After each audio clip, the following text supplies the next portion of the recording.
Okay, let's begin another chapter. त्वक शरीर. This will be the 8th chapter we are doing. इसका परिचय. संपूर्ण शरीर को ढकने वाली एवं स्पर्श इंद्रियों का अधिष्ठान ये त्वचा है. यह स्वेद वह स्रोतस एवं लोमकूप का आश्रय स्थान है. मतलब हमारे जितने हेयर फॉलिकल्स हैं और स्वेद व स्रोतस जहाँ से स्वेट बाहर आ रहा है उसका आश्रय स्थान है. त्वचा ये स्पर्श का ज्ञान कराने वाली इंद्रिय है, जिससे हमें टच का सेंस महसूस होता है, स्पर्श का ज्ञान होता है, वह हमारी त्वचा है. इसकी परिभाषा. संपूर्ण शरीर के अंग प्रत्यंगों को बाहर से आवृत करने वाला एवं शरीर में सर्वप्रथम दिखाई देने वाला अंग त्वचा है. इसकी उत्पत्ति कैसे होती है? जैसे दूध को उबालने से मलाई बनती है, उसी प्रकार निश्चित रूप से प्रवृत्त हुए शुक्र शोणित के अभिपाच्य से त्वचा बनती है. जब शुक्र शोणित का आपस में मिलकर पाक होता है अग्नि के द्वारा, तो त्वचा उससे मलाई की भांति ऊपर निकलती है. 7 त्वचाएं होती हैं. का स्वरूप क्या है? ये त्वचा अनेक वर्ण की, कृष्ण, श्याम, श्वेत, रक्त, पीत ऐसे विभिन्न वर्णों की होती है. मतलब अलग अलग कलर की हो सकती है.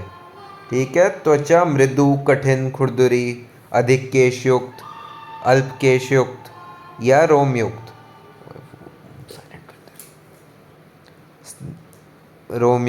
स्निग्ध, रूक्ष, स्वभावतः शीत या फिर उष्ण, पतली या मोटी होती है. सबकी स्किन अलग अलग टाइप की होती है. किसी की हार्ड है, किसी की सॉफ्ट है, किसी के बाल ज़्यादा हैं, किसी की ज़्यादा वो है स्मूथ सी, किसी का टच जो है नेचुरली ठंडा होता है, कि कुछ लोगों का गर्म होता है. आचार्य सुश्रुत के अनुसार त्वचा की मोटाई प्रत्येक स्थान पर एक सी नहीं होती. मांसस्थलों पर जैसे नितंब, उदर, मन्या, स्कंद आदि स्थानों पर वह अधिक मोटी रहती है, कहीं कहीं पतली रहती है, जैसे हस्त या पृष्ठभाग. ऐसे हाथों के ऊपर ही आप देख लो कितने सारे वेरिएशंस हैं. उंगलियों के ऊपर त्वचा कितनी कम है, जब हथेली की साइड आओ तो कितनी मोटी त्वचा होती है. अब इसकी जो 7 बताई हैं सुश्रुत के अनुसार त्वचा की लेयर, उसकी संख्या, प्रकार या भेद से कुछ भी कहा जा सकता है कि त्वचाओं के 7 स्तर भेद माने गए हैं. ठीक है. अवभासनी, लोहिता, श्वेता, ताम्रा, वेदनी, रोहिणी, मांसधरा. ठीक है. अब इन सब के बारे में थोड़ा थोड़ा पढ़ लेंगे. अवभासनी. प्रथमा अवभासनी नामक त्वचा होती है जो सब वर्णों को प्रकट करती है और 5 प्रकार की छायाओं को प्रकाशित करती है. ये चावल के 18वें भाग के समान मोटी होती है. इस त्वचा में सिधम, पद्मकंटक आदि रोग होते हैं. अब हम हर त्वचा का एक टेबल बना लेना, अगर जब पढ़ना होगा कि हाँ इसका नाम क्या है, इसकी मोटाई कितनी है और इसमें कौन से रोगों का अधिष्ठान होता है. ये सबसे आउटर मोस्ट लेयर है तो ऑफकोर्स वर्ण इस पे दिखेगा और छाया भी इससे ही प्रकाशित होगी. क्या नेक्स्ट हमारी जो त्वचा है लोहिता. दूसरी लोहिता नामक जो त्वचा है, ये चावल के 16वें भाग के बराबर मोटी होती है. इसमें तिलकालक, नच्छन और व्यंग आदि रोग होते हैं. ठीक है. आगे श्वेता. तीसरी त्वचा श्वेता होती है. ये चावल के 12वें भाग के बराबर मोटी रहती है. उसमें चर्मदल, अजगल का और मशक का स्थान होता है. ये इसके रोग हो गए, ये इसकी मोटाई हो गई, ये इसका नाम हो गया. ताम्रा. चौथी ताम्रा नामक त्वचा है. ये चावल के 8वें भाग के बराबर मोटी होती है. अनेक प्रकार के किलास और कुष्ठ रोग होते हैं इसमें. नेक्स्ट वेदनी. 5वीं वेदनी नामक त्वचा ये चावल के 5वें भाग के बराबर मोटी होती है. इसमें कुष्ठ और विसर्प रोग होते हैं. नेक्स्ट हमारी 6वीं त्वचा रोहिणी. 6ठी रोहिणी त्वचा है. ये चावल के बराबर मोटी होती है, मतलब 1 चावल. इसमें ग्रंथि, अपची, अर्बुद, शलीपद, गलगंड आदि रोग होते हैं. आखिरी हमारी मांसधरा. इसकी मोटाई 2 चावल के बराबर है. इसमें भगंदर, विद्रदी और फाइल्स आदि रोग होते हैं और इसको काटने पे तम प्रवेश हो जाता है. ये भी इसका एक सिम्टम है. आचार्य चरक के अनुसार 6 त्वचा होती है. इन्होंने पहली 2 का ही अलग से नाम दिया है, बाकियों का बस यही है कि हाँ तृतीया, चतुर्थी और पंचमी, षष्ठी के पहली है उदगदरा, नहीं एक सेकेंड, कहाँ गया? उदगदरा, पहली वाली का नाम है उदगदरा, फिर रक्तधरा, फिर तृतीया, चतुर्थी, पंचमी और षष्ठी। ये त्वचा के नाम है एज पर चरक। चरक ने 6 ही प्रकार की मानी है रैदर देन सुश्रुत के साथ। तो इसमें अब कौन कौन से रोग होते हैं वो पढ़ लेते हैं। उदगदरा जो जल को धारण करती है त्वचा के बाहरी मार्ग में होती है। असर्गधरा या फिर रक्तधरा जो रक्त को धारण करने वाली होती है। तृतीया मतलब जो सिद्म या फिर किलास को धारण करने वाली होती है। चतुर्थी दद्रु और कुष्ठ की उत्पत्ति का स्थान है। पंचमी मतलब अलजली और विद्रदि की उत्पत्ति का स्थान है। षष्ठी त्वचा वे है जिसे काटने पर या काटने से अंधेरा छा जाता है। छतम प्रवेश इसका लक्षण है। Where's my highlighter? और जिस जैसे अंधे के सामने छाया अंधेरा है, इस त्वचा में आश्रयभूत काली, लाल, स्थूल मूल वाली अत्यंत द्विचिकित्सीय फुंसियाँ पर्वों पर उत्पन्न होती हैं। द्विचिकित्सीय मतलब जो इनक्योरेबल है। क्या प्रयोजन क्या है? त्वचा पंचभौतिक है। त्वचा में 5 भूतों के लक्षण या गुण देखने से हम त्वचा को पंचभौतिक कहते हैं। त्वचा ये स्पर्श का ज्ञान कराने वाली इंद्रिय है। स्पर्श ज्ञान वायु से होता है। उसमें जो प्रभावर्ण आदि हैं वह अग्नि तत्व से बनते हैं। त्वचा में जो अनगिनत छिद्र तथा रोमकूप हैं, मतलब जो छोटे छोटे स्पोर्स हैं, वो आकाशीय हैं। उसमें रस, रक्त, लसिका, स्वेद आदि रहते हैं, वे अपतत्व से बने हुए हैं। तथा चर्म, केश, रोम, श्रमशु ये पृथ्वी है। यहाँ पे बता दी थी कि कौन 5 महाभूत में से क्या क्या त्वचा को वो दे रहा है, उसकी वो क्वालिटीज़। त्वचा की मोटाई, उपयुक्त 7 त्वचाओं के जो प्रमाण या उनकी मोटाई का वर्णन किया गया है वो केवल मांसल स्थानों की त्वचा का है, मतलब जहाँ पे मोटा मांस होता है। ललाट या छोटी उंगलियां, इन पर जो त्वचा आवृत रहती है उसके नहीं, क्योंकि इन स्थानों पर त्वचा पतली होती है। ब्रीही या फिर यव माने चावल। अंगुष्ठोर मतलब अंगूठे के मध्य का भाग का प्रमाण या मोटाई 6 यव के बराबर होती है। ठीक है, अंगूठे के बीच का जो पार्ट है उसकी मोटाई 6 यव के बराबर है। प्रत्येक ब्रीही में 20 भाग है। ऐसी कल्पना करके आचार्य सुश्रुत ने प्रमाण बताए। यहाँ पे जो मेजरिंग यूनिट थी उनकी चावल का दाना, राई का दाना इस प्रकार रहती थी, तो उसके बारे में वर्णन किया गया है। जैसे 18 भाग प्रमाण का अर्थ है ब्रीही के 20 भाग में से 18 भाग जितनी मोटी त्वचा होगी। 1 यव माने उसके 20 भाग कर दिए, चावल के 20 टुकड़े कर दिए हैं। ऐसे बताया था ना यहाँ पे कि यहाँ पहली जो है वासिनी उसका 18वां भाग है, फिर अब वासिनी लोहिता उसका 16वां है, ऐसे ऐसे करके। 1 यव जो है ये 6 यव, उसके अंदर कितने होंगे? 120 भाग। कुल त्वचा के प्रमाण मानना चाहिए। इस प्रकार 120 भागों में से अलग अलग त्वचा का प्रमाण बताया गया। ठीक है, नेक्स्ट है हमारा त्वचा का कार्य क्या होता है।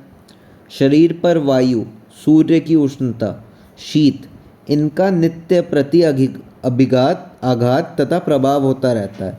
उन सब से शरीर की रक्षा करना ही संरक्षण आच्छेदन का कार्य है, मतलब कवर करके रखने का ये कार्य है कि वायु, सूर्य की गर्मी और ठंडे से बचाना, शरीर की तथा अंग प्रत्यंग की सुरक्षा करना, स्पर्श ज्ञान की मतलब शीत उष्ण आदि का ज्ञान करवाना, शोषण करना माने त्वचा में स्थित असंख्य छिद्रों द्वारा त्वचा पर लगाए गए स्निग्ध और द्रव रूप द्रव्य का अनंत ग्रहण किया जाता है, मतलब त्वचा एब्जॉर्ब भी करती है।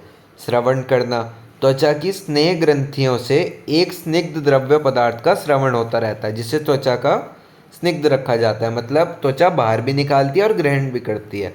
तो ये मॉइस्चर बनाए रखना भी इसका काम है।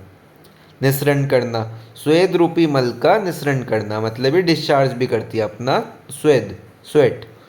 अब यहाँ पे इसका मॉडर्न इंट्रोडक्शन आ गया है। Skin is the largest organ of the body.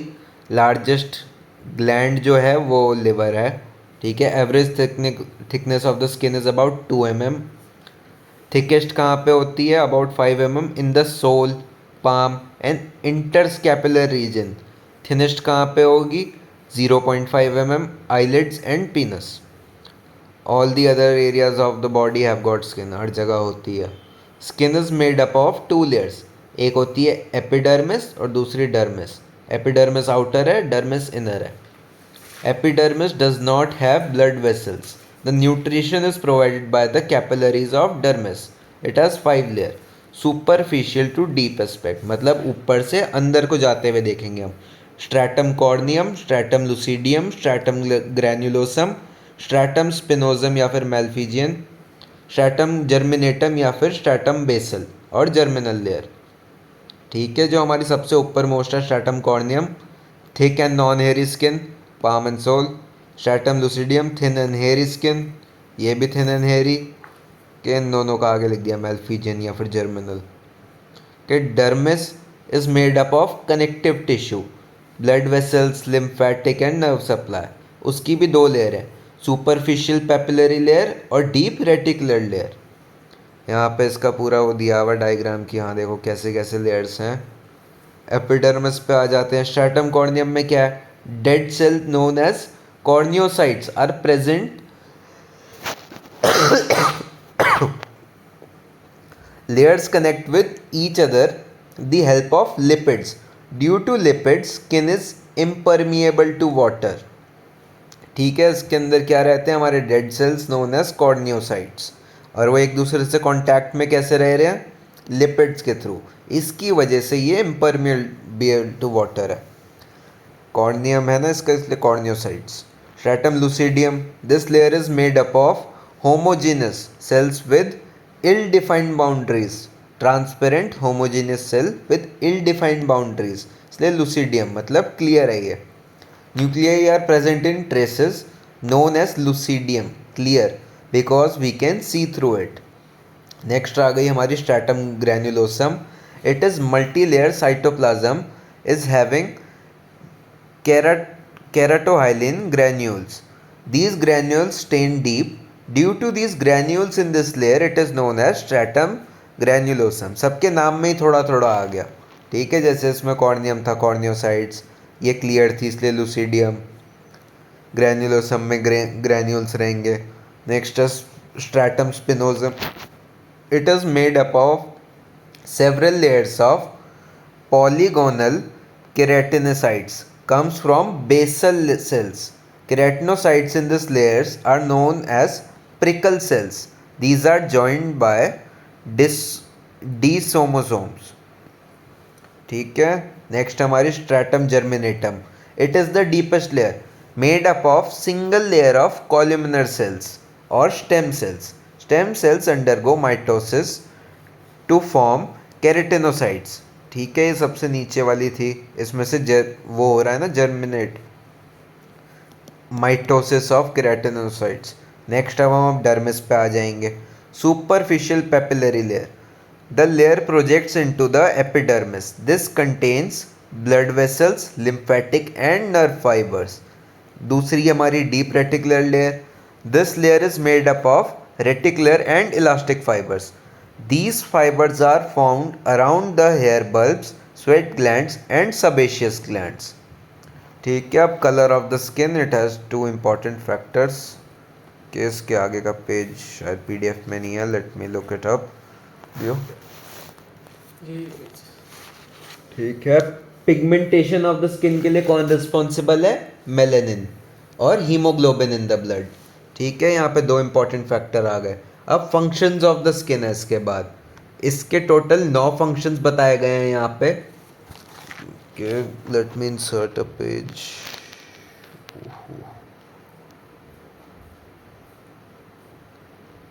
कौन गया इंसर्ट पेज का ऑप्शन?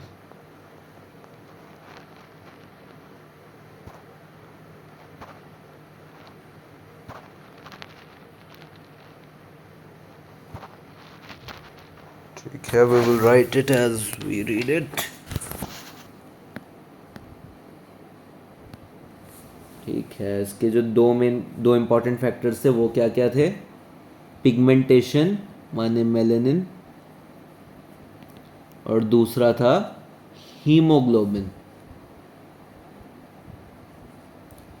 ये जो है हमारा वाइट या ब्लैक वाले कलर को डिसाइड करता है। ये जो लाली नहीं होती कुछ लोगों की स्किन में या फिर कुछ पेल होते हैं, वो वाला पार्ट हीमोग्लोबिन। इसके आगे फंक्शंस बताए हुए हैं। पहला है प्रोटेक्टिव, सेकंड है सेंसरी ऑर्गन। ठीक है, उसके बाद हमारा थर्ड फंक्शन जो है वो है synthesis of vitamin D.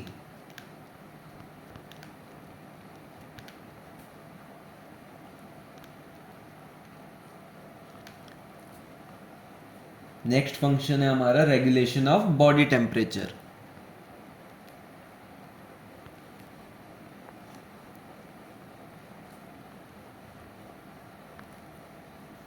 Next function regulation of water and electrolyte balance.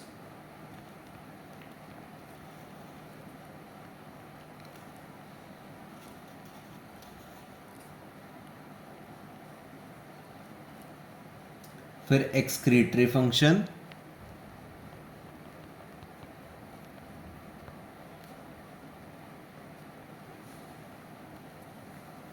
और एब्जॉर्प्टिव फंक्शंस।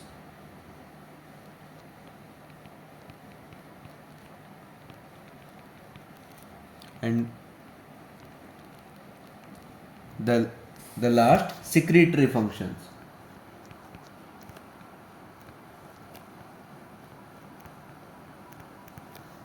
अब ग्लैंड्स जो हैं दो टाइप के हैं, एक सेबेशियस ग्लैंड्स और दूसरे स्वेट ग्लैंड्स।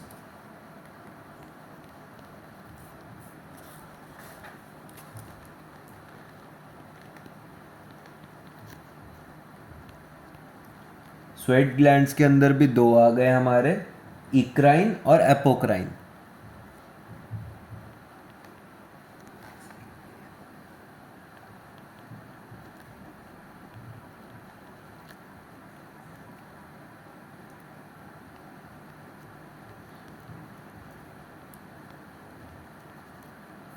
और आखिरी में हमारा अप्लाइड एस्पेक्ट्स की स्किन में क्या क्या डिजीजेस हो सकती हैं as per the modern sciences. Burns हो सकती हैं, कैंसर हो सकता है, एक्ने हो सकता है, सिस्टिक एक्ने हो सकता है, pressure sores, skin, chicken pox, measles, cyst, corn, warts, pruritus. ठीक है, क्या ही करेंगे लिख के। Okay, that is the end of our chapter. Thank you and bye bye.